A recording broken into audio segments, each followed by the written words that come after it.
அழிந்து வரும் இந்திய கலாச்சார வாழ்வியல் பகுதி 6.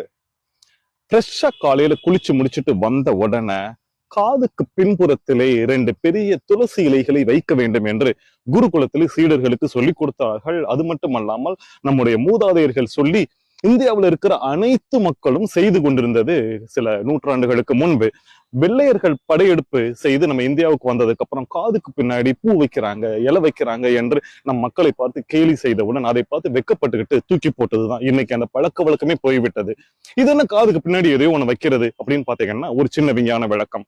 நம்ம உடம்புல இருக்கிற அந்த தோல் இருக்குல்ல, ஸ்கின், அத பல வகையா பிரிக்கிறாங்க. அதுல உடம்புல இருக்கிற தோல்லயே ரொம்ப மென்மையான தோல் 3 இடத்துல இருக்குது. ஒண்ணு இந்த கண்ணை சுத்தி இருக்கிறது, குறிப்பா கண்ணுக்கு கீழே இருக்கிற அந்த தோல். 2வது ஆண் உறுப்புக்கும் பெண் உறுப்புக்கும் இருக்கிற அந்த இடத்துல இருக்கிற தோல். 3வது காதுக்கு பின்புறம் இருக்கிற இந்த தோல். இதுல காதுக்கு பின்புறம் இருக்கிற தோல்ல ஒரு கூடுதல் விசேஷம். அது என்ன அப்படின்னு சொன்னா, காதுக்கு பின்புறம் இருக்கிற அந்த தோல்ல நீங்க என்ன வச்சீங்கன்னாலுமே அதை உடல் முழுவதுக்கும் அந்த தோல் வந்துட்டு பரப்பி கொடுத்துருமா, அப்படிப்பட்ட ஒரு விசேஷத்தை கடவுளே வைத்திருக்கிறார். நீங்க நல்லா யோசிச்சு பார்த்திருக்கீங்களா?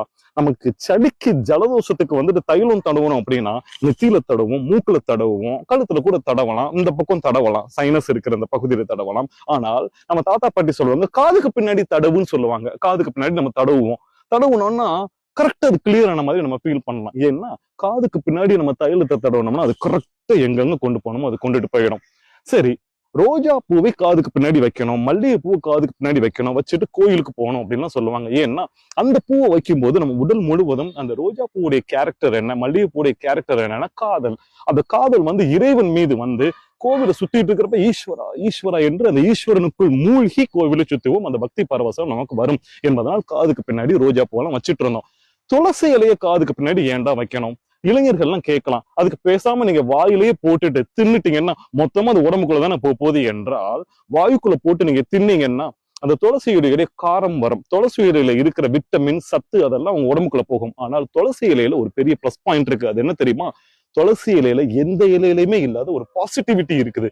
அந்த பாசிட்டிவிட்டிய காதுக்கு பின்னாடி வைக்கும் பொழுது அந்த காதுக்கு பின்னாடி இருக்கிற தோல் அந்த பாசிட்டிவிட்டியை உறிஞ்சி உங்கள் உடல் முழுவதும் கொடுக்குது. எப்போ காலையில நீங்க குளிச்சு முடிச்சுட்டு ஃப்ரெஷ்ஷா வந்ததுக்கு அப்புறம் அதை வச்சீங்கன்னா ஃபுல்லா நாள் முழுவதும் நீங்க பாசிட்டிவாக இருப்பீங்க.